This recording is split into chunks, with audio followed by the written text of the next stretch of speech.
একটু কান লাগাবেন, মনোযোগ দিয়ে শুনবেন সবাই। আমার নবীজি বদর যুদ্ধের সব সাহাবীর জানাজার নেতৃত্ব দিয়েছেন, উহুদ যুদ্ধের সব সাহাবীর জানাজার নেতৃত্ব দিয়েছেন। আমার নবীজি সাহাবায়ে কেরামকে নিজ হাতে কবরস্থ করেছেন। একজন সাহাবী তিনি ইসলাম কবুল করলেন। ইসলাম কবুলের কারণে নিজের আপন চাচা তাকে ঘাড় ধাক্কা দিয়ে ঘর থেকে বের করে দিয়েছে। বলতেছে, তুই নাকি ইসলাম কবুল করেছিস? আমি ইসলাম কবুল করেছি। তুই কি জানিস তোর সমস্ত সম্পদগুলো আমি জোর করে নিয়ে নেব? তোর বাপ মারা গেছে, আমি তোকে বড় করছি। সঙ্গে সঙ্গে সেই সাহাবী বললেন, চাচা জোর করতে হবে কেন? আমি যে ঈমান নামক দৌলত পেয়েছি তার কাছে এই সম্পদগুলো কিছু না। আপনাকে জোরাজুরি করার দরকার নাই। সমস্ত সম্পদগুলো আমি আপোষে আপনার হাতে আমি তুলে দিলাম। চাচা খেপে গিয়ে রেগে গিয়ে গায়ের জামাটাও খুলে নিয়েছে, পরনের লুঙ্গিটা পর্যন্ত খুলে তাকে উলঙ্গ করে ঘর থেকে বের করে দিয়েছে, বিবস্ত্র করে। সাহাবীটা শীতের কাল, এমন সময় মার দরজায় গিয়ে নক করে বলছে, মা শোনো, আমার চাচা আমার কাছ থেকে সমস্ত সম্পদ শুধু নিয়ে নেয় না, আমার পরনের লুঙ্গিটা পর্যন্ত খুলে নিয়েছে। ও আমার মা, দেখো তো ছোট্ট একটা চাদর আছে কিনা, কোনো কাপড় আছে কিনা, আমার সতরটা কোনো মতো আমি ঢেকে ফেলি। কোনো মতো সতরটা ঢাকলেন, সতরটা ঢেকে ফেলি। মাকে লক্ষ্য করে বলছেন, ও আমার মা, আমি এখন কোথাও থাকবো না, আমি চলে যাচ্ছি মদিনার দিকে, নবীর দরবারের দিকে আমি রওনা দিলাম। ওই সাহাবীর বাড়ি হলো মক্কা মদিনার ঠিক মাঝখান বরাবর তার বাড়ি। পায়ে হেঁটে রওনা দিয়েছেন, শূন্য দেহে রওনা দিয়েছেন, নগ্ন দেহে রওনা দিয়েছেন, কোনো মতো সতরটা ঢেকেছেন। নবীর দরবারে গিয়ে পৌঁছে গেলেন যে সময়, ফজরের একটু পর পর দরজায় গিয়ে কোরআন আনতেছেন এই মাজলুম সাহাবী, পরিবার কর্তৃক জুলুমের শিকার হয়েছেন। দরজায় যখন ডাক দিলেন, দরজায় ডাক দেওয়ার সঙ্গে সঙ্গে কোরআন আনলেন। নবীজি দরজা খুললেন, খুলেই দেখেন গায়ে পায়ে কোনো কাপড় চোপড় নেই, সতর ঢাকা ছাড়া।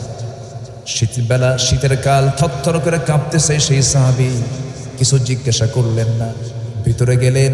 নবীর ব্যবহৃত বরকতি নিজের গায়ের দুটা জুব্বা তিনি হাতের মধ্যে করে নিয়ে এসে বললেন, ও আমার প্রিয় সাহাবী, এই দুটা জুব্বা আমি তোমার হাদিয়া দিলাম। কার জুব্বা? সম্মান কমে গেল না বেড়ে গেল? বেড়ে গেল। আমার নবীজি বললেন, এখন বলো তোমার কি হয়েছে বলো। হুজুর, ইসলাম কবুল করেছি, আমাকে বাড়ি থেকে বের করে দিয়েছে, সব সম্পত্তিগুলো নিয়ে নিয়েছে। আমার কোনো দুঃখ নাই, কারণ পৃথিবীর সব দরবার ছাড়বো, কিন্তু নবীর দরবার আমি ছাড়বো না। সব নেতৃত্বকে মাইনাস করে ফেলবো, কিন্তু নবীর নেতৃত্বকে মাইনাস করতে পারবো না। এই কথা বলার সঙ্গে সঙ্গে রাসূল বললেন, ও আমার সাহাবী রে, তোর মনের চাওয়াটা কি বল। সাহাবী বলছেন, ইয়া রাসূলুল্লাহ, কি আপনি আমার জন্য যে দোয়াটা করবেন আমি তাতেই খুশি হয়ে যাব। রাসূল তার জন্য দোয়া করে দিচ্ছেন, আল্লাহ এই সাহাবী বড় মাজলুম, এই সাহাবীর রক্ত, এই সাহাবীর জানমাল তুমি কাফের বেঈমানদের জন্য হারাম করে দাও। এই কথা শোনার সঙ্গে সঙ্গে আব্দুল্লাহ বলে ফেলছেন, ইয়া রাসূলুল্লাহ, ইয়া হাবিবাল্লাহ, আমার মন বারবার চায় আমি যুদ্ধে অংশগ্রহণ করে রক্তাক্ত হয়ে আমি দুনিয়া থেকে শহীদের মর্যাদা নিয়ে দুনিয়া থেকে বিদায় হয়ে যাই। আপনি আমার জন্য এমন উল্টা দোয়া করুন, আমি তো শহীদ হব না।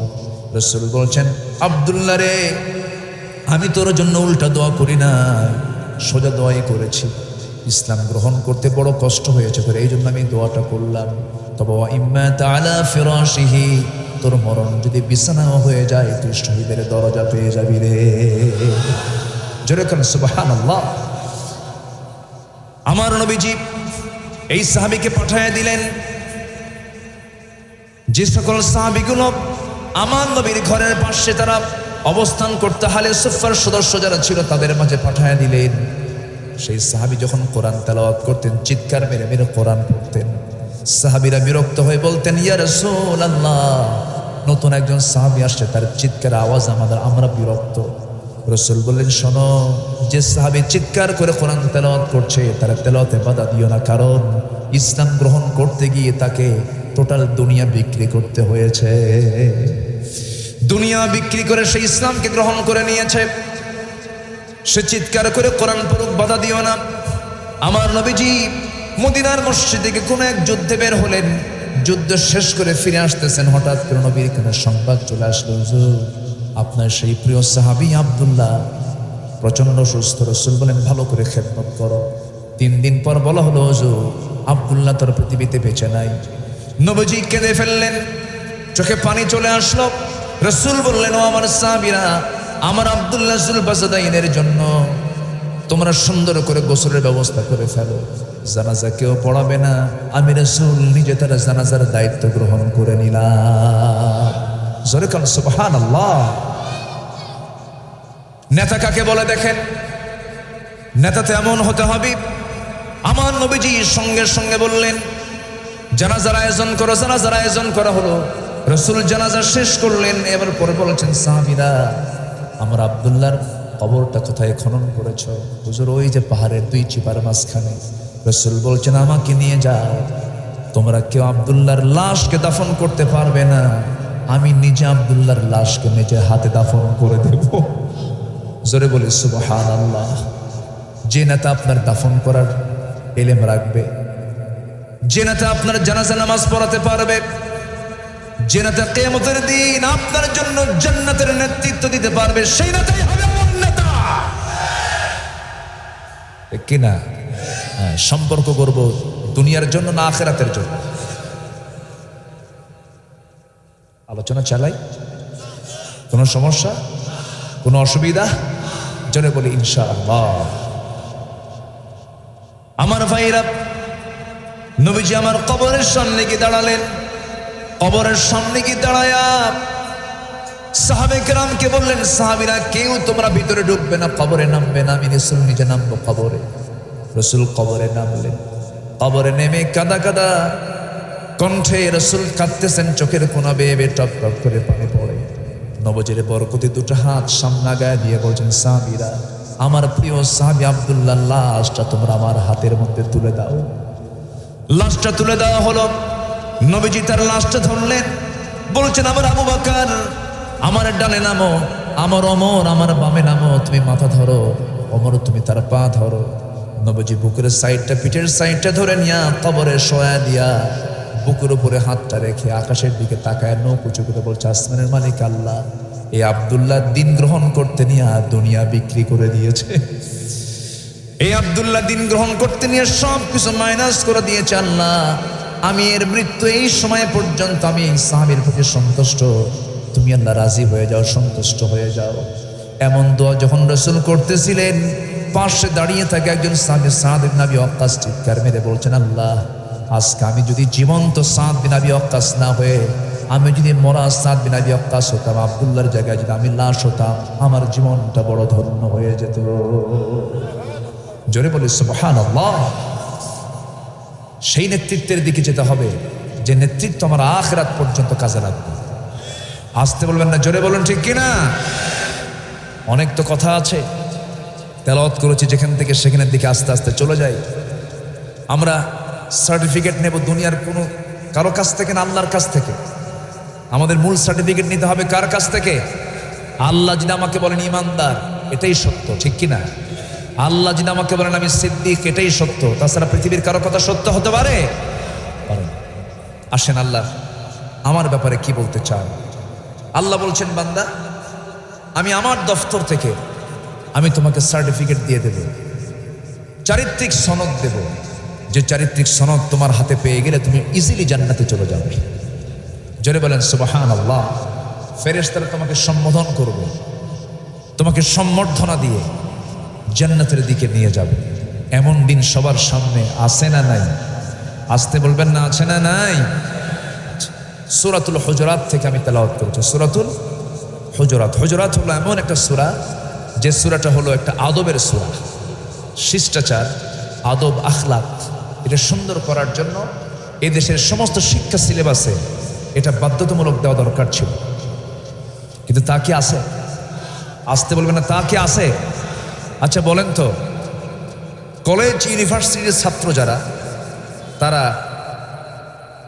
শিক্ষক তাদেরকে শাসন করে না ছাত্র শিক্ষককে শাসন করে? এটা ভালো করে বলবেন। মানে ছাত্র শিক্ষককে পিটায় না শিক্ষক ছাত্রকে পিটায়? ইউনিভার্সিটিতে শিক্ষক ছাত্রকে পিটায় না, ছাত্র শিক্ষককে পিটায়? ছাত্র শিক্ষককে পিটায়, স্যার সোজা হন। কি হন? সোজা হন। আচ্ছা, এই চিত্র কি আপনি কোনোদিন মাদ্রাসায় দেখেছেন? আসতে বলুন, মাদ্রাসায় দেখেছেন? বরঞ্চ দেখেন তো নয়, অবশ্যই এরকমও হয়। আমার কাছে একটা নালিশ আসলেন, একজন এসে বলতেছে, হুজুর আমি শখ করে ছেলেটাকে মাদ্রাসায় দিয়েছিলাম, কিন্তু মাদ্রাসার ওস্তাদ তাকে এমন মারা মারছে লুঙ্গি খুলে গেছে। তো বললাম, লুঙ্গি খুলছে, মারতে মারতে লুঙ্গি খুলে গেল, জুব্বা কি ছিল? জুব্বা ছিল। জুব্বা থাকলে তো সমস্যা নেই নাকি? জুব্বা থাকলে কি সতর চলে গেছে? শোনেন, শাসন করা তারই সাথে সোহাগ করে যে। আজকে শিক্ষক ছাত্রকে দেখে, ছাত্র শিক্ষককে দেখে ভয় পায় না শিক্ষক ছাত্রকে দেখে ভয় পায়? বলেন, স্কুল বলেন, কলেজ বলেন, যেখানেই বলেন, একটা কিন্তু ভীতি কাজ করছে এখন।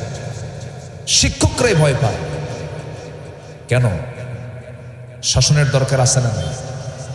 বাবা মা সন্তানকে নামাজ পড়ানোর জন্য ডাকে না, অথচ রাসূল বলেছেন 7 বছর বয়সে বলতে হবে নামাজ পড়ো। কি নামাজ পড়ো? 10 বছর বয়সে কি এই সুর হবে? পড় নামাজ, পড় পড় নামাজ। বিল আসা, লাঠি দিয়ে পিটাতে বলেছেন রাসূল। শাসন দেখাও, ভয় দেখাও। মানে ওরকম গরুর মেতে পেটন না, আবার ভুল বুঝবেন না। আবার হুজুর তো পিটাতে কইছে, পিটাতে পেটাতে মেরে ফেলে দেবে, এরকম না। তাহলে যে পিতা মাতা তার সন্তানকে নামাজের জন্য অর্ডার দিতে পারে না, সে পিতা কি যোগ্য না অযোগ্য? যোগ্য না অযোগ্য? ফজরের সময় যে পিতা মাতা তার সন্তানকে জেগে তুলতে পারে না, যে পিতা মাতা 10 বছরের সন্তানকে, যে পিতা মাতা ফজরের সময় জেগে তুলতে পারে না, সে অযোগ্য পিতা, অযোগ্য মাতা। তাহলে সন্তানকে দোষ দিবেন? শুধু সন্তানকে দোষ দিলে হবে না, বাপ মারও দোষ আছে না নাই? জোরে বলেন, আছে না নাই? সম্মানিত ভাইয়েরা, মাদ্রাসায় কিছু দ্বীনি শিক্ষার চর্চা চলছে, এর মাঝে বিভিন্ন ষড়যন্ত্র আছে।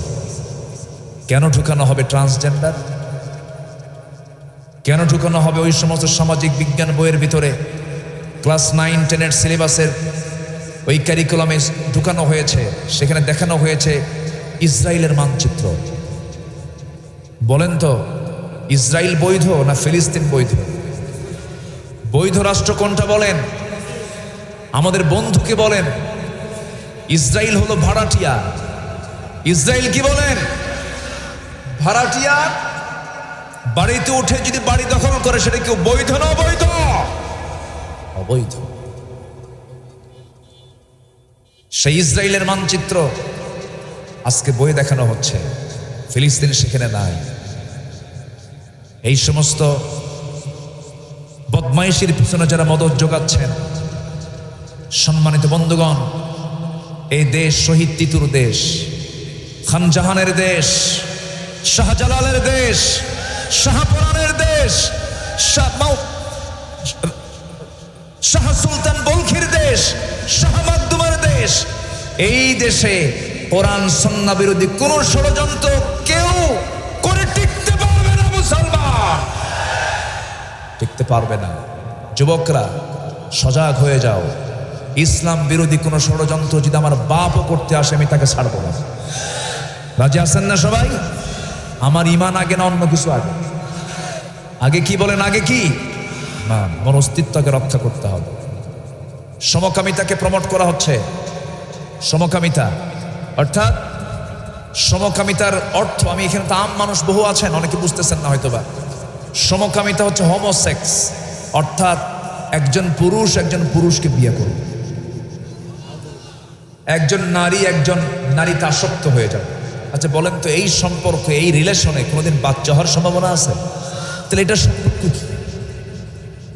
যা কুত্তার মধ্যেও নেই। কুত্তাও বোঝে না, এই অকামগুলো কুত্তাও পারে না। আল্লাহ যে গালি দিছে, উলাইকা কাল আনআম বাল হুম আদাল, এরা কুত্তার চেয়েও জঘন্য। এই গালি কি আমার না আল্লাহর? এই গালি কে দিয়েছেন? অতএব গালির যদি দোষ হয় তোমাদের কাছে, এই দোষ তোমরা দিয়ে ফেলতেছে আল্লাহকে। আমার আল্লাহ বলেছেন এরা হলো চতুষ্পদ জন্তু, তার চেয়েও জঘন্য। সমকামিতা। ব্রিটেনের প্রধানমন্ত্রী ঋষি সোনাক তিনি বলেছেন, a man is a man, a woman is a woman, that's just a common sense. ভালো। একজন ব্রিটেনের প্রধানমন্ত্রী, একটা পাওয়ারফুল দেশের প্রধানমন্ত্রী, সে বলে ফেললো একটা পুরুষ একটা পুরুষ, একটা নারী একটা নারী। এটা বোঝার জন্য বুদ্ধিজীবী হওয়া লাগে না, কমন সেন্সই যথেষ্ট। যে সম্পর্কের ভিত্তি, যে সম্পর্কের মধ্য দিয়ে প্রজন্ম আসবে না, মানব সম্পদ পৃথিবীতে আসবে না, আল্লাহর গোলাম পয়দা হবে না, সেই সম্পর্ক কখনো বৈধ হতে পারে না। কষ্ট পাচ্ছেন আপনারা? ভয়ঙ্কর ষড়যন্ত্রের কবলে আমরা পড়ে আছি। কিন্তু আপনি আজ কথা বলবেন না, কালকে আপনি বিপদে পড়বেন। বিপদ থেকে কেউ রেহাই পাবেন না। অতএব এক একজন এক একটা বাংলাদেশ হতে হবে। এক একজন একটা কি হতে হবে? বাংলাদেশ হতে হবে। আমি জেগে উঠবো, বাংলাদেশ জেগে উঠবে। আমরা সকল অন্যায়ের বিরুদ্ধে মোকাবেলা করব। জোরে বলি ইনশাআল্লাহ, আরো জোরে বলি ইনশাআল্লাহ। কিন্তু পুঁজি হলো ঈমান। পুঁজি কি বলেন? ঈমান। এই ঈমান পুঁজি নিয়ে সামনের দিকে এগোতে হবে আমার ভাইয়েরা। একটু কান লাগাবেন, মনোযোগ দিয়ে শুনবেন। আল্লাহ রাব্বুল আলামিন তিনি নিজে বলছেন, বান্দারে কিছু কাজ তোমাকে করতে হবে, যে কাজগুলো করলে আমার দফতর থেকে আমি তোমাকে চারিত্রিক সনদ বুঝায় দেব। আমার দফতর থেকে চারিত্রিক সনদ যদি পেয়ে যাও, জান্নাতে যেতে তোমাকে কেউ বাধা দেবে না। আল্লাহ রাব্বুল আলামিন সুন্দর করে বলছেন, ইন্নামাল মুমিনুনা আল্লাযীনা আমানু বিল্লাহি ওয়া রাসূলিহি সুম্মা লাম ইয়ারতাবু ওয়া জাহাদু বিআমওয়ালিহিম ওয়া আনফুসিহিম ফি সাবিলিল্লাহ উলাইকা হুমুস সাদিকুন। জোরে বলুন আল্লাহু আকবার। আল্লাহ রাব্বুল আলামিন বলেন, প্রকৃত মুমিন তো তারাই যাদের মধ্যে তিনটা গুণ পাওয়া যাবে। মূল গুণ হলো দুইটা, আরেকটা হলো শাখা গুণ হলো আরেকটা। মোট তিনটা গুণ যাদের মধ্যে পাওয়া যাবে। আল্লাহ পাক এক নাম্বার বলছেন, আল্লাযীনা আমানু বিল্লাহি ওয়া রাসূলিহি, যারা না লাভে আছে। নাম্বার 3, হিংসা নিয়ে যাচ্ছ কার কাছে? কি হিংসা নিয়ে যাচ্ছে হলো আলেমদের কাছে। কার কাছে? আলেমদের কাছে। বুকটা ফেটে যায়, জানো? বুকটা ফেটে যায়। স্বাধীনতার 53 বছরে এই দেশের শাসনের নেতৃত্বে কোনো আলেম ছিল কখনো? আলেমরা ছিল, অথচ সবচেয়ে বড় আসামি এখন কারা? বলেন কারা? দেশ থেকে টাকা পাচার করছে কারা? আলেমরা। ও যত দোষ হুজুরের না। তাহলে এদেশের কোনো সম্পদ শোষণে আলেমদের ভূমিকা নাই, কোনো জুলুমে আলেমের ভূমিকা নাই, কোনো অন্যায় কাজের সঙ্গে আলেমের কোনো সম্পর্ক নাই। কিন্তু এই জুলুম কেন হচ্ছে? কি জন্য হচ্ছে? শুধুমাত্র আলেমদের ঐক্যের অভাবের কারণে। কখন হব আমরা এক? সামান্য খুঁটিনাটি সমস্ত বিষয়কে পাত্তা না দিয়ে আসুন না, এই প্রযুক্তির কল্যাণে আমি অনলাইনের মধ্য দিয়ে আমি গোটা আলেম সমাজকে এটাই বলতে চাই, যখন আযাব আসে, আশাদ্দুল আযাব মান কানা ফীহি, কাউকে কিন্তু ছাড় দেওয়া হবে না, সবার উপরে আযাব গজব চলে আসবে। এই জন্য আমাদের ঐক্য এক হওয়ার দরকার আছে না নাই? আসতে বলবেন না, আছে না নাই? এই জন্য আপনাদের দোয়ারও দরকার আছে না নাই? একটু কান লাগান। তাহলে 1 নম্বর পুঁজি হলো আমরা ঈমান আনবো কার উপরে? আল্লাহর উপরে। এখন দেখেন, আল্লাহর উপরে আমরা ঈমান আনলাম, ভালো কথা। কেউ তো কয় না যে আমার ঈমান নাই। ঈমান তো ঠিকই আছে, কিন্তু ঈমান পরিপন্থী কাজ করে কি ঈমানদার থাকা যায়? ঈমান পরিপন্থী কাজ করে কি ঈমানদার থাকা যায়? ইমানের পরিপন্থী কাজগুলো কি কি দেখেন। আমাদের সমাজে বহু লোক আছে এমনও, আমার রাসূল যে একটা হাদিসে বলেছেন ইউসবিহু মুমিনান ওয়া ইউমসি কাফিরান, এমন একটা সময় আসবে যে সময় সকালবেলা বান্দার ইমান থাকবে, বিকেলবেলা সে কাফের হয়ে যাবে। নাউযুবিল্লাহ। ইমান নষ্ট হয়ে যাবে, ইমান বিক্রি করে ফেলবে, ইমানটা অন্যের হাতে তুলে দেবে। আমার দেশে এমন লোক আছে 10 টাকার বিনিময়ে ইমানটা বেচে খায়, আছে না? ইমান বেচে খায়। আমি কি দোয়া করে দেব যে 2-1 করে উঠে যায়? এই যে হ্যাঁ, আমি কি কষ্ট দিয়ে ফেলতেছি আপনাদের? তো ওঠেন কেন? যদি কোনো বাড়িওয়ালা মেহমানকে দেখে যদি দৌড় মারে, এটা কি ভালো বাড়িওয়ালার লক্ষণ? যা আপনার তো বাড়িওয়ালা বলবো, আমি তো মেহমান, আমার ধুয়ে যান কেন? আমার বাড়ি দূরে না আপনার বাড়ি দূরে? আমার বাড়ি দূরে না, আমি যাব, আপনিও যাবেন। শুরু করেছে নাহমাদুহু দিয়ে, শেষ হবে কি দিয়া? দোয়া দিয়ে। দোয়ার আগে আমরা কেউ ওঠার চিন্তা করব না। জোরে বলি ইনশাআল্লাহ। আপনি উঠতে নিলে আমার আলোচনা হেরে যাবে, আমি আলোচনার কোনো লাইন খুঁজে পাবো না। তো আপনার কারণে যদি আমার আলোচনার ব্যাঘাত হয়, তাহলে এটা কি শৃঙ্খলা ভঙ্গ নয়? শৃঙ্খলা ভঙ্গ নয়? আর এখানে ফেরেশতা আছে না নাই? আল্লাহ না করুন যদি ফেরেশতা যদি শৃঙ্খলা ভঙ্গের অভিযোগে যদি একটা মামলা দিয়ে দেয় আল্লাহর আদালতে। আমার দেশে মামলা হচ্ছে না, কি ভঙ্গের অভিযোগ? হ্যাঁ, শৃঙ্খলা ভঙ্গের অভিযোগ। থামেন, শৃঙ্খলা ভঙ্গের অভিযোগ। এরপরে উস্কানিমূলক নাশকতা আছে না নাই? আচ্ছা বলেন তো, এই মাহফিলে কোনো নাশকতা আছে? কোনো সিল্লি আছে? এখানে আছে কান্না, এখানে আছে হৃদয়ের কিছু খোরাক। অথচ এই মাহফিলকে দেখে অনেকে ভয় পায়। মাহফিলকে দেখে, কোরআনকে দেখে তারাই ভয় পায় যারা কোরআনের ধারে পাশে থাকে না। আমরা কোরআনকে নিয়ে থাকবো। জোরে বলি ইনশাআল্লাহ, জোরে বলি ইনশাআল্লাহ। একটু কান লাগাবেন। ঈমান আনবো কার উপরে? আল্লাহ কি ছোট না বড়? আল্লাহ আছেন কোথায় বলেন তো? বলেন, সব জায়গায় না এক জায়গায়? না, সব জায়গায় তার এলেম আছে, সব জায়গায় তার এলেম আছে, কিন্তু আছেন তিনি, তার নির্দিষ্ট আসন আছে না নাই? সেটা হলো ডানে বামে নিচে না উপরে? উপরে কই? আরশে আজিম তার নাম। সেটা হলো 7টা আকাশের উপরে। জোরে কান সুবহানাল্লাহ। কয় আকাশের উপরে? আর রহমানু আলাল আরশিস তাওয়া। আরশে আজিমের উপরে তার কি বলে? 7টা আকাশের উপরে তার আরশে আজিম, সে জায়গায় তিনি আছেন। তাহলে আল্লাহ আমার কত কাছের দেখেন। আমার কিন্তু দিন শেষে কেউ আপন না। বলেন তো, পৃথিবীতে আপনজন বলতে কেউ আছে? একমাত্র আপনজন কিন্তু বুঝায় একমাত্র কাকে? যিনি সব সময় থাকবেন আমার সাথে, তিনি আমার কে? অথচ তার আরশে আজিমটা কত দূর। আল্লাহ তাআলা এত দূরে আছেন, কিন্তু আল্লাহ আমাকে সর্বক্ষণ মনিটরিং করছেন। সেই জায়গা থেকে সব তিনি দেখছেন। আমার বন্ধুগণ, একটু কান লাগাবেন। আমার আল্লাহর সেই অ্যাড্রেসটা জানা দরকার। আল্লাহ কত মহান, আল্লাহ কত বড়।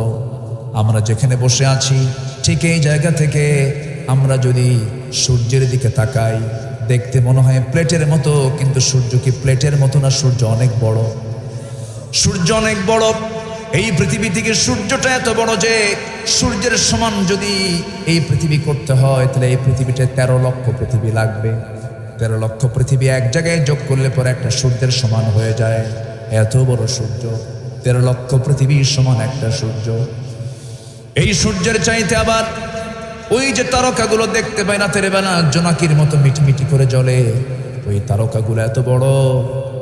বেটেল জুইস নামে একটা তারকা আছে, সেই তারকাটা সূর্যের চাইতে 33 কোটি গুণ বড়। আবার ওই বেটেল জুইস তারকাগুলো আল্লাহ রাব্বুল আলামিন একটা দুইটা দেন নাই, অসংখ্য তারকা মহাশূন্য আল্লাহ রাব্বুল আলামিন ঝুলায় রেখেছেন, অসংখ্য তারকা রেখে দিয়েছেন। সেই তারকা মানুষ চাঁদের দেশে গেছে, মানুষ মঙ্গল গ্রহে চলে গেছে, কিন্তু মানুষ তো তারকার দেশে যেতে পারে নাই। মনে মনে যদি চিন্তা করে তারকার দেশ দেখতে যাব, অসম্ভব হয়ে যাবে। তবে হ্যাঁ, যদি কোনো বান্দা যেতে চায়, বিমান চলবে না, রকেট বিমান চলবে না, হেলিকপ্টার চলবে না, তবে রকেট জাতীয় নভোযানে যদি কেউ চড়ে যেতে চায়, পৃথিবীর লেটেস্ট একটা নভোযান হলো অ্যাপোলো 11, যার ঘন্টার গতি হলো 39,000 কিলোমিটার। 39,000 কিলোমিটারের বেগে যদি কেউ ওই নভোযানে চড়ে যদি পৃথিবীর সবচেয়ে নিকটবর্তী তারকার দেশ প্রক্সিমা সেন্ট্রাই যদি কেউ যেতে চায়, যেতে হলে তার সময় লেগে যাবে মাত্র 1,15,000 বছর। যাবেন কারা কারা? হাত তোলে বলেন। আচ্ছা, আমার আলোচনা কি বিরক্ত হচ্ছেন আপনারা?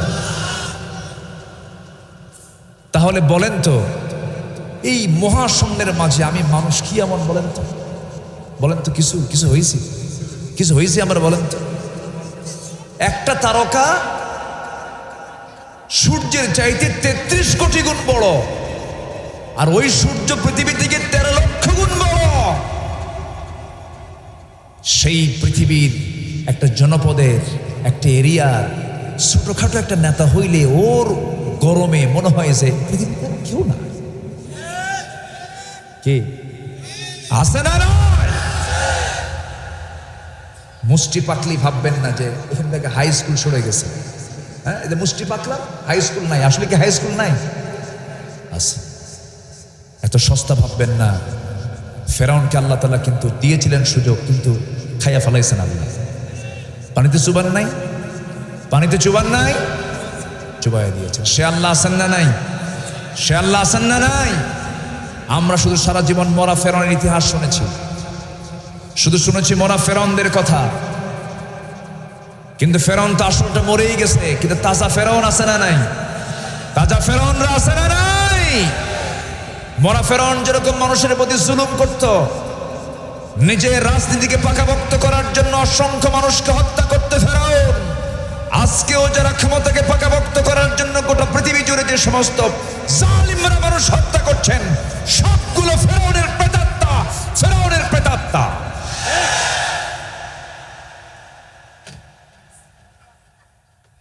হ্যাঁ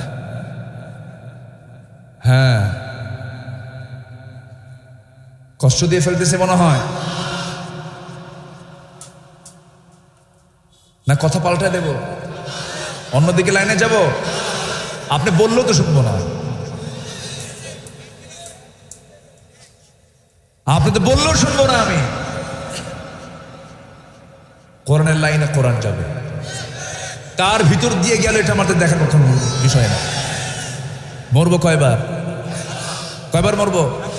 আর যারা বিরোধিতা করে তারা মরবে কয়বার? দেখা হবে না? দেখা হবে না? একদিন হবে। কত হবে হাসরে? কত হবে কোথায়? আসলে আমরা হাসরকে নিয়ে চলি। ইমানদার চিন্তা করে হাসরের, চিন্তা করে কি? হাসর। দুনিয়ার চিন্তা করলে অনেক কিছু হওয়া যেত না। আমাদের চিন্তা হবে দুনিয়া না আখিরাত। আল্লাহর সৃষ্টির দুই পিঠ, একটা ইহকাল আর একটা কি? পরকাল। ইমানদার চলবে ইহকালকে নিয়ে না পরকালকে নিয়ে। ইমানদার কাকে বলে? ইমানদার কখনো ফাঁকিবাজ হয় না,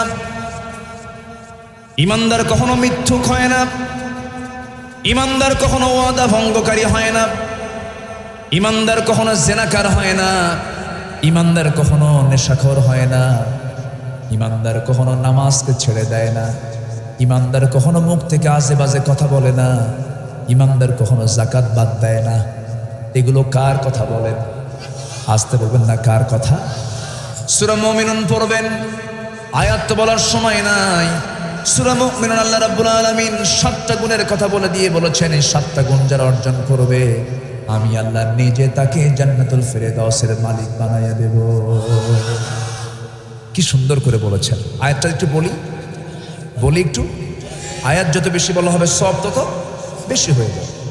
আল্লাহ রাব্বুল আলামিন বলেন, قد أفلح المؤمنون الذين هم في صلاتهم خاشعون والذين هم عن اللغو معرضون والذين هم للزكاة فاعلون والذين هم لفروجهم حافظون إلا على أزواجهم أو ما ملكت أيمانهم فإنهم غير ملومين فمن ابتغى وراء ذلك فأولئك هم العادون والذين هم لأماناتهم وعهدهم راعون والذين هم على صلواتهم يحافظون أولئك هم الوارثون الذين يرثون الفردوس هم فيها خالدون جربون الله أكبر নাম্বার ওয়ান নামাজ নাম্বার ওয়ান কি নামাজ অমনোযোগ না মনোযোগ বলেন অমনোযোগ না মনোযোগ মনোযোগ নামাজ আছে যেখানে আমরা আছি সেখানে আজান হবে কোথায় যাব আজান হবে কোথায় যাব এটা কার হক আসতে বলবেন না কার হক আল্লাহর হক যে ইমানদার আজান শুনেই মসজিদে যাবে আল্লাহ ওই বান্দাকে সবার আগে জান্নাতে দিবেন জোরে বলি সুবহানাল্লাহ নামাজ আগে পড়বে বান্দা জান্নাতে আগে যাবে এটাই নিয়ম আমার বন্ধুগণ নামাজটার মধ্যে মজা পেতে হবে সামনে মাস আসতেছে তারাবির মাস আসতেছে সালাতুত তারাবিহ মানে হলো বিরতির নামাজ কিন্তু এই নামাজের নামাজকে উল্টা বানায় দিয়েছে মুসল্লিরা এত জোরে 20 রাকাত তারাবি পড়ে এটার নাম তারাবি না হয়ে গেছে সালাতুত তাড়াতাড়ি এত তাড়াতাড়ি আছে না নাই ফেরেশতাকে আমার বুঝতে কষ্ট হয় রে ওই 20 রাকাত নামাজ পড়ার চাইতে আপনি যদি 2 রাকাত পড়তে পারেন তাই ভালো কি ঠিক কিনা গত রমজানে আমি মদিনা মুনাওয়ারায় আমার নবীজির মাকবারার পাশে দাঁড়ায়া তারাবির নামাজ শেষ হওয়ার পর সেখানে প্রত্যেক রাতে রাত 3টার দিকে 2টার দিকে কিয়ামুল লাইল শুরু হয়ে যায় সেই কিয়ামুল লাইল একজন ইমাম নামাজ পড়াচ্ছেন ইমামটার বয়স হলো 90 বছর মাত্র কত বছর মাত্র বলেন 90 বছরের কি যুবক হয় না বুড়া হয় এই বুড়া ইমাম নামাজ পড়াচ্ছেন শায়েখ নামাজ পড়াচ্ছেন 2 রাকাত নামাজ আমি পড়লাম সেই জায়গায় আমার পাশে একজন বন্ধু তিনি অসুস্থ ছিলেন বললেন ভাই আমার প্রচন্ড মাথা ব্যথা হচ্ছে বমি বমি ভাব কিন্তু দেখলাম উনি নামাজে আমার সঙ্গে দাঁড়ায় গেছেন 2 রাকাত নামাজ আমাদের শেষ করতে সময় লেগেছে মাত্র 39 মিনিট আমার দেশে নফল নামাজ কেন যদি ফজরের নামাজ যদি কোনো ইমাম যদি 30 মিনিট ধরে নামাজ পড়ায় নামাজও শেষ চাকরিও শেষ আমি কি ভুল বলতেছি নামাজ তো মজা করে পড়তে হবে নামাজ তো আস্তে আস্তে পড়তে হবে খুশুর সাথে পড়তে হবে মনোযোগ দিয়ে পড়তে হবে নামাজের মধ্যে মজা পেতে হবে যে নামাজি নামাজ পড়তে এসে তাড়াহুড়ো করে মজা পায় না যে ইমানদার মাহফিলের আলোচনা শুনতে সে ছটফট করে সে আলোচনার মধ্যে মজা পায় না ঠিক কিনা কোরআনের মজা কি সবাই পায় নাকি মজা পেতে হলে ইমান দুর্বল দরকার না মজবুত দরকার মজবুত দরকার নামাজের মধ্যে দাঁড়িয়ে যদি মনে হয় কখন নামাজ শেষ করব কখন নামাজ শেষ করব কখন নামাজ শেষ করব মানে ওর মধ্যে নামাজের মধ্যে কোনো মনোযোগ কিন্তু নামাজি যখন নামাজে দাঁড়ায় প্রকৃত নামাজি সে বলে আরো পড়ি আহা তুমি আল্লাহ আমাকে দেখতেছো আমার বন্ধুগণ দুজন মুজাহিদকে রাসূল জাতুর রিকায় আমার নবীজি তাবুর ভিতরে বিশ্রামে চলে গেলেন বললেন ও আমার দুইজন সাহাবী আব্বাদ আম্মা তোমরা আমাকে পাহারার জন্য রাত্রিবেলা দাঁড়িয়ে যাও সীমান্ত পাহারা দাও আব্বাদ এবং আম্মার দুইজনে তরবারি নিয়ে দাঁড়ায় গেলেন তীর নিয়ে দাঁড়ায় গেলেন শত্রুদের গতিবিধি লক্ষ্য করছিলেন হঠাৎ করে আম্মার বলছেন ভাই আব্বাদ আমার তো চোখে ঘুম চাপতেছে আমি একটু ঘুমালাম তুমি পাহারা দাও ঠিক আছে তুমি ঘুমাও সাইয়েদনা আব্বাদ তিনি দাঁড়িয়ে দাঁড়িয়ে পাহারার মধ্যে চিন্তা করলেন তাহাজ্জুদের সময় খামাকা দাঁড়ায় থেকে লাভ কি সত্য তো দেখি না ওযু বানায় নামাজ পড়ি ওযু বানায় নামাজে দাঁড়ায় গেছেন নামাজ শুরু করে দিয়েছেন প্রথম রাকাতে যখন তেলাওয়াত করতেছিলেন হঠাৎ করে শত্রু তাকে টার্গেট করে ফেলেছে তিনি তো নামাজের মধ্যেই আছেন একটা তীর এসে তার ডান পায়ে লেগে গেল ফিনকি দিয়ে রক্ত পড়া শুরু হয়ে গেছে সাহাবী নামাজ ছাড়ে না ওই অবস্থায় তিনি রুকু করলেন, সেজদা দিলেন, আবার তিনি নামাজে দাঁড়ায় গেলেন। দ্বিতীয় রাকাতে যখন তিনি নামাজ পড়তেছেন, সূরা কিরাত গুলো পড়তেছেন, এমন সময় একটা তীর এসে তার বাম পায়ে লাগলো, ফিঙ্কি দিয়ে রক্ত পড়া শুরু হলো। কোনো আওয়াজ নাই, তেলাওয়াত করছেন তিনি, কিন্তু ঘুমন্ত সাহাবী পাশে বসে থাকা সেই ঘুমন্ত সাহাবীর গায়ে ফিঙ্কি দিয়ে রক্তগুলো ছিটে পড়ে গেছে, জায়গা পেয়ে গেছেন। আম্মার জায়গা পেয়ে বলছেন, আব্বা কি করো তুমি, সত্য তো আমাদেরকে অ্যাটাক করে ফেলেছে, সতর্ক হয়ে যাও। এরপরও তিনি কোনো কথা বললেন না। ওই অবস্থায় রুকুতে চলে গেলেন, বিদ্ধ পা দুটাতে তীরবিদ্ধ হয়ে আছে, রুকু করলেন, সেজদা দিলেন, বৈঠকে বসলেন, তাশাহুদ পড়লেন, দরুদ পড়লেন, সালাম ফিরলেন। সালাম ফেরার পর বলছে, ভাই রে, আমি তো তোমার আগেই টের পেয়ে গেছি শত্রু আমাকে অ্যাটাক করে ফেলেছে, আমার ডান পায়ে লেগেছে, বাম পায়ে লেগেছে, কিন্তু ভাই আমি কি করব, কি করব, কি করব রে ভাই। নামাজের মধ্যে আমি এত মজা পাচ্ছিলাম, আমার মন বলছিল দুইটা তীর দুইটা পায়ে লাগলো, আর একটা তীর যদি আমার বক্ষ ভেদ করে দিত, আমি যদি শহীদ হয়ে যদি দুনিয়া থেকে বিদায় হয়ে যেতাম, আমার জীবনটা বড় ধন্য হয়ে যেত। যেরকম সুবহানাল্লাহ। তিনি বলছিলেন, আমি মনে হচ্ছিল আমি আল্লাহর সঙ্গে কথা বলছিলাম, আল্লাহ আমার সঙ্গে কথা বলছিলেন, এই জন্য আমি মহব্বতের নামাজ আমি ছাড়তে পারতেছিলাম না। আমার বন্ধুগণ, নামাজের মধ্যে মজা আছে না নাই? আসতে বলেন, মজা আছে না নাই? মজা নিতে হবে, মজা পেতে হবে, তৃপ্তি পেতে হবে, মনোযোগ সহকারে আমরা নামাজটা পড়ব। তবে হ্যাঁ, নামাজের মধ্যে দুনিয়ার কথা মাঝে মাঝে মনে হয়ে যায়।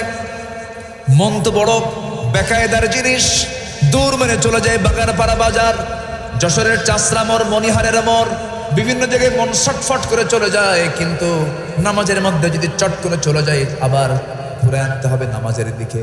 আমার বন্ধুগণ, সাইয়েদনা আলীর কাছে একজন ব্যক্তি এসে বলছে, আলী, নামাজের মধ্যে দুনিয়ার কথা মনে হলে কি নামাজ কবুল হবে নাকি? আলী বললেন, হবে না, যাও। শক্ত ফতুয়া মারছে। শক্ত ফতুয়া পেয়ে সাহাবীর মনটা খারাপ। নবী কিছুক্ষণ পরে এসে বলেন, আলী, তোমার কাছে কেউ আসছিল না, কে এসেছিল? তুমি কি বলেছ? নামাজের মধ্যে দুনিয়ার কথা মনে হলে নামাজ কবুল হবে না। রাসূল বললেন, তাই নাকি? তাই যদি হয় এই মুহূর্তে তুমি ওযু বানাও, ওযু বানায় নফল নামাজে দাঁড়াও, 2 রাকাত নফল নামাজ পড়বে। নফল নামাজ শেষ হয়ে যাবে, আমি তোমাকে শেষান্তে নামাজের পর আমি তোমাকে আমার পক্ষ থেকে সুন্দর একটা চাদর উপহার দেব। সাইয়েদনা আলী চাদর পাওয়ার চিন্তা মাথায় নিয়ে ওযু বানায় নামাজে দাঁড়ায় গেছেন। বড় আনন্দ তার মনে, কারণ রাসূল আমাকে চাদর দিবেন। প্রথম রাকাত নামাজ পড়তে নিয়ে হঠাৎ করে নামাজের মধ্যে মনে হয়ে গেল রাসূল যে আমাকে চাদরখানা দিবেন। মা আয়েশার ঘরের চাদর না, মা হাফসার ঘরের চাদর। মন চলে গেছে কোথায়? চাদরের দিকে। সালাম ফিরেন, আসসালামু আলাইকুম ওয়া রাহমাতুল্লাহ, আসসালামু আলাইকুম ওয়া রাহমাতুল্লাহ। সালাম ফেরা যখন শেষ হয়ে গেল, নবীজির দিকে আলী তাকান, আলীর দিকে নবীজি তাকান, চোখাচোখি হচ্ছে, কিন্তু দুজন মুস্কি মুস্কি হাসি মারে। রাসূল বলছেন, আলী, মুস্কি মুস্কি হাসি দাও কেন? হুজুর, আপনি যেই কারণে আমিও সেই কারণে। সুবহানাল্লাহ বলবেন না? আপনিও সেই কারণে আমিও সেই কারণে। রাসূল বলেন, আলী, তুমি তো ফতোয়া দিয়েছ নামাজের মধ্যে দুনিয়ার কথা মনে হলে নামাজ কবুল হবে না। তোমার নামাজের মধ্যে দুনিয়ার কথা মনে হয়েছে। হুজুর, বুঝি নাই, ভুল করেছি। এবার রাসূল বলছেন, আলী, মনে হতে পারে, কিন্তু মনটা ঘুরে আনতে হবে। শেষ বৈঠকে যদি কোনো অজীব কাজ বাদও হয়ে যায়, একদিকে সালাম ফিরে 2টা সেজদা দিয়ে দিবে, সৌ সেজদা, আল্লাহ তোমার ভুলকে কবুল করে নেবেন। জোরে কোন সুবহানাল্লাহ। তবুও নামাজ পড়ো। আবার আলীকে আমরা ভুল বুঝবো না। সাইয়েদনা আলীর নামাজটা তো এত মনোযোগের ছিল যে যুদ্ধের ময়দানে অংশগ্রহণ করতে গিয়ে সাইয়েদনা আলীর পায়ে তীর ঢুকেছিল, সেই তীরটা কেউ বের করতে পারে না। তীরের আগাটা হলো চোকা, সহজেই ঢুকে পড়ে, কিন্তু টান দিতে নিলে বড় বেকায়দা, সহজে বের হয় না। উল্টা করে যখন টান দিয়ে কেউ বের করতে পারে না, নবীর কাছে পরামর্শ চাওয়া হলো, হুজুর, আমাদের আসাদুল্লাহিল গালিব আলী তো দারুণ জখম হয়েছে, মারাত্মক আহত হয়েছে, পায়ের মধ্যে তীর ঢুকেছে, কেমন করে বের করি? রাসূল বলছেন, সাহাবীরা শোনো, আমি জানি আমার আলীর নামাজের মনোযোগিতা কেমন। আমার আলী যখন নামাজে দাঁড়িয়ে যাবে, নামাজের মধ্যেই তোমরা তার পা থেকে টান মেরে তীরটা বের করে নিবা। সুবহানাল্লাহ বলবেন না? আর একটু জোরে বলেন সুবহানাল্লাহ। নামাজের মধ্যে একটি ইমাম সাহেব তেলাওয়াত দেরি করলে পরে পিছন থেকে লোকমা দেয়, আছে না, মানে গলা ঝাড়ি দিয়ে বলে, হুজুর, কাম তো আপনার নাই, আমার তো কাম আছে, শেষ করেন। আমি কি ভুল বলতেছি? সবার পরে আসে জুমার দিন, সবার পরে আসে বলে, হুজুরের কাম নাই, এতক্ষণ ধরে খুতবা দেওয়া লাগে। মানে শয়তান যে কয়, এটা শয়তান দেখতে ওইরকম। এরকম কিছু শয়তান আছে না নাই? আসে সবার পরে আর ঘড়ি দেখে সবার আগে। হুজুর, হুজুর কি কোনো কাম টাম নেই? আমাদের কাম আছে তো। বেকুব এগুলো, বেকুব। যারা ইমামকে ঘড়ি দেখায়, খুতবা দিচ্ছেন খতিব, ওনার সামনে ঘড়ি আছে, 10 মিনিট একটু কম বেশি হতেই পারে। আমি যাকে ইমাম মনে করছি, যার পিছনে আমি শ্রেষ্ঠ ইবাদত নামাজ পড়ছি, আমি কেমন করে তার সামনে উঁচু গলায় কথা বলবো? আছে না? আছে কিনা বলেন?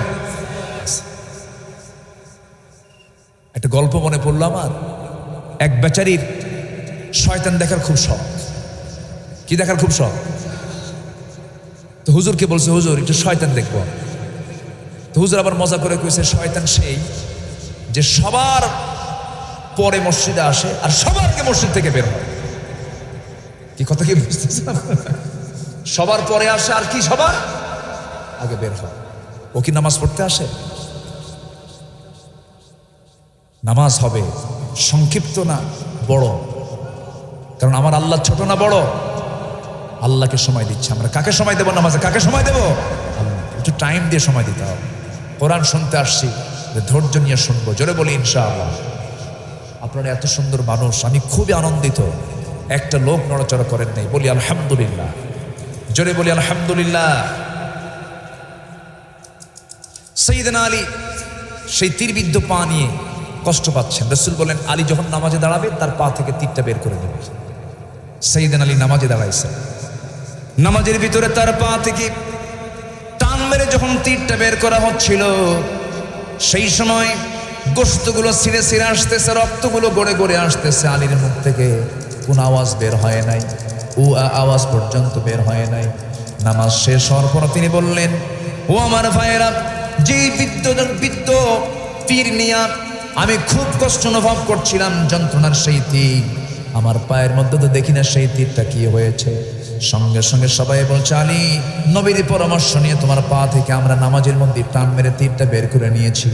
আলী বলেন, আল্লাহর কসম করে বলি, তোমরা আমার পা থেকে কখন তীরটা টান মেরে বের করেছো আমি বিন্দু পরিমাণ কোনো টের পাই নাই। যেরকম সুবহানাল্লাহ। ভয় ছিল কার? মনোযোগ ছিল কার দিকে? আল্লাহর দিকে। আমার ভাইয়েরা, আল্লাহ রাব্বুল আলামিন বলছেন, বান্দারে ঈমানটা ভালো করে আনো, ঈমানদার নামাজি হবে। আচ্ছা, না ঠিক আছে, বলবো ইনশাআল্লাহ। কয়টা বিষয়ে বলি? বহু বিষয় তো আছে, একটা বিষয়ে কথা বলতে বলা হলো, দেখা যাক। বলবো, বিয়ে শাদী তো এখন লাগে না। তো বিয়ে শাদী কি আর লাগে? এখন তার বিয়ে শাদী লাগে না। এখন বিয়ে সহজ না জেনা সহজ? জেনাই সহজ। তো বিয়ে করো, খামাখা দায়িত্ব তো। ওর বাজার করো, ওর কাপড় চোপড় কিনে দাও, কি দরকার? অন্যের বউ আছে, আরেকজন চালাবে, আমি মাঝখানে মাঝে মাঝে যাই একটু ডিউটি মেরে আসবো। নাউজুবিল্লাহ কবেন না? যেরকম নাউজুবিল্লাহ। এই সমস্ত শিক্ষাগুলো শিখাই হলো ভারতীয় চ্যানেল। এই ভারতীয় জি বাংলা, জি প্লাস গুলো দেশের নারী সমাজকে শেষ করে দিয়ে ফেলেছে। বলবো সব আছে, আমার মাথায় আছে, বলবো। জোরে বলি ইনশাআল্লাহ। একটু বসেন। মদ খাওয়া কি আরাম? জোরে। মদের দোকান যশোর জেলায় নাই তো? আছে? আচ্ছা, ও আচ্ছা। সুদ কি আছে? সুদ? আচ্ছা, সুদখোর নামাজি, সুদখোর হাজি। তাহলে হাজিকে হাজি না বললে মন খারাপ করে। তাহলে যে হাজি সুদ খায় তার নামটা বলা দরকার, আলহাজ, সুদখোর। কি আজকের থেকে এটা মাথায় রাখবেন, যারা সুদ খায় হজ করে আসছে, ওর নাম কোথাও লিখলে লিখে দিবেন আলহাজ, বিশিষ্ট সুদখোর। ও কি লিখতে দিবে? যে সুদ খায় সে কি লিখতে দিবে? ও নিজেও জানে এটা ওয়াকা, ও নিজেও জানে। সম্মানিত ভাইয়েরা, আজকে এমন কোন পাপ নাই যে পাপ আজকে সমাজে উপস্থিত নাই, সবই আছে। আপনি কি চান? আমার দেশে এমন কোনো আকাম কুকাম নাই যা নাই। গোটা পৃথিবীতে মদ বিক্রির পরিমাণ বছরে কত জানেন? 1600 বিলিয়ন ডলার। পতিতাবৃত্তি হয় বছরে, পতিতাবৃত্তির কারবারে এই লেনদেন হয় প্রায় 400 বিলিয়ন ডলার। জুয়ার কারবার হয় 300 বিলিয়ন ডলার। আমার দেশে এরকম ব্যবসায়ী নাই? এগুলো ব্যবসায় আছে না নাই? আছে। মদ বাইরে থেকে নিয়ে আসে, ইম্পোর্ট করে, আছে না? আছে। 5 স্টার হোটেলগুলো চলে না? কথা বললেই তো আমরা দোষী হয়ে যাই। মদের বোতল নিয়ে কোনো আলেম বসে থাকে না। মদের বোতলের সাথে আলেমদের কোনো সম্পর্ক নাই। মদের বোতল নিয়ে তারাই নাইট ক্লাবে যায় যারা ইসলামকে বরদাস্ত করতে পারে না।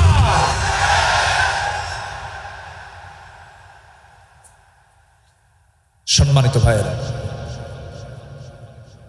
সম্মানিত বন্ধুগণ, একজন বলতেছে কি জানেন? কে যেন বললো এখানে, কোন এক আলেম মনে বলেছেন আমাকে, যে কে যেন এক যুক্তি দিছে এক নাস্তিক, যে জেনা করা যদি দোষ হয়, নারী পুরুষ বিয়ার আগে যদি সম্পর্ক করা যদি দোষ হয়, বিয়ার পরে তো ওই কামে হয়, তাহলে বিয়ার পরে দোষ হবে না কেন? দেখছেন ওই শয়তানরা কি করা দরকার বলেন? আরেকজন বলতেছে যে অজু করতে হয় কেন? অজু ভঙ্গ হয়ে গেলে। অজু ভঙ্গ হয় কেন? পেশাব করলে পরে। কে পেশাবও পানি, অজুর পানিও পানি। দেখছেন এগুলো রে কোনো কথা না কইয়া উল্টা দিকে 2 পা তুলে ঝুলাইয়া পিটানো দরকার। আল্লাহর আইন নিয়ে মস্করা করো, আছে না নাই? আচ্ছা, এগুলো বদমাইশ। সেগুলো আল্লাহ যেগুলো হারাম করেছেন তার মধ্যে কল্যাণ আছে নাকি? কল্যাণ আছে না? আল্লাহ যেগুলো হারাম করেছেন তার মধ্যে কোনো কল্যাণ নাই। আল্লাহ যেগুলো হালাল করেছেন তার মধ্যে কি আছে? কল্যাণ আছে।